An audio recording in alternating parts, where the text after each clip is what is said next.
Bonjour, aujourd'hui on plonge au cœur de la gestion de n'importe quelle entreprise, les achats et les ventes. C'est vraiment le b.a.-ba et le maîtriser, c'est la clé d'une gestion saine.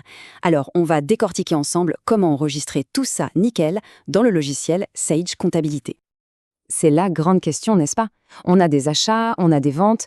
Comment on s'assure que tout est bien enregistré dans le logiciel? Parce que, au fond, chaque facture, que ce soit celle du fournisseur ou celle qu'on envoie au client, eh bien, il faut la traduire en langage comptable.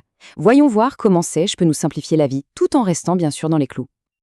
Alors, allons-y. Le point de départ pour quasiment tout dans Sage, c'est le journal de saisie. Il faut vraiment le voir comme le cockpit, le centre de contrôle de toute la compta. C'est là, et seulement là, que les opérations du quotidien, hop, elles se transforment en écriture comptable bien propre. Bon, pour commencer, rien de tel qu'un cas pratique. On va prendre le scénario le plus fréquent. On achète de la marchandise à un fournisseur. On va décortiquer ça ensemble étape par étape pour que tout devienne vraiment, vraiment limpide.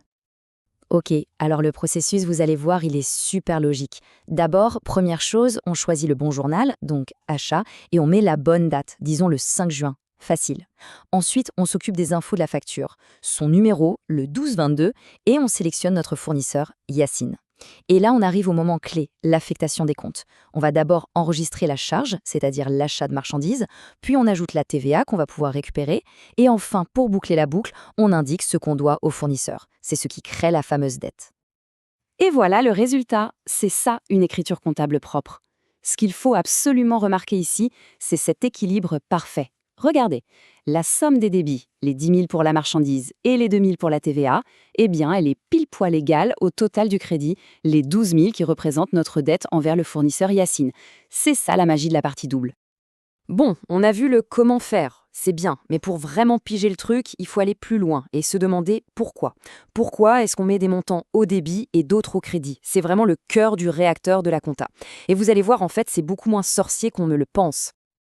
Et voilà, la règle d'or, le principe non négociable de la comptabilité en partie double. C'est simple, pour chaque opération, le total des débits doit être égal au total des crédits. C'est une loi immuable. Pensez-y comme une balance de justice. Elle doit toujours être à l'équilibre. C'est ça le garde-fou ultime qui assure que les comptes sont justes. Alors concrètement, débit, crédit, qu'est-ce que ça veut dire? Pour faire simple, le débit, c'est ce que l'entreprise reçoit, ou là où l'argent est utilisé. Dans notre exemple, on a reçu de la marchandise. C'est une charge, donc ça augmente au débit. Le crédit, à l'inverse, c'est d'où vient la valeur, l'origine des fonds. On doit de l'argent au fournisseur, donc la dette envers lui, elle, augmente au crédit. C'est une histoire de flux, ce qui entre et d'où ça vient. Ok, maintenant qu'on a bien compris la logique pour un achat, on va passer de l'autre côté du miroir, la vente. On va voir comment les mêmes principes, débit et crédit, s'appliquent, mais en sens inverse. C'est là que tout prend son sens. La procédure va sembler familière, mais attention, la logique est inversée. On choisit le journal vente, la bonne date, les infos de la facture, etc. Mais ici, on enregistre une créance. Le client Fadel nous doit de l'argent, donc son compte est débité. Et en face, qu'est-ce qu'on met?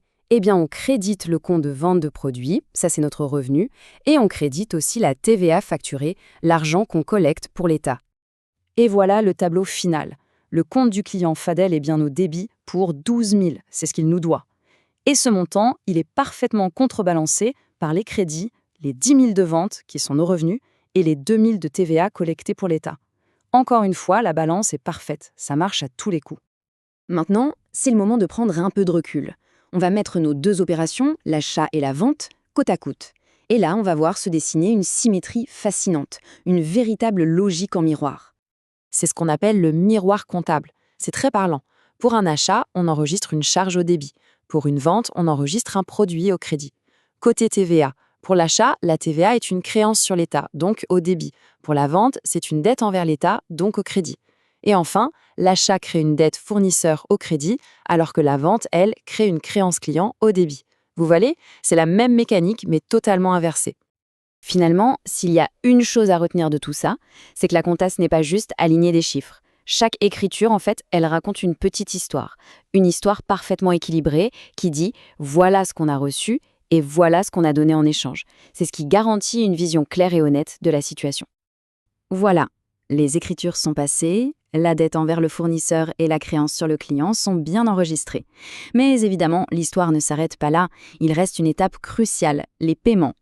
comment on enregistre le règlement qu'on envoie au fournisseur. Et surtout, comment on enregistre l'argent du client qui arrive sur le compte. C'est la prochaine pièce du puzzle et elle est tout aussi essentielle.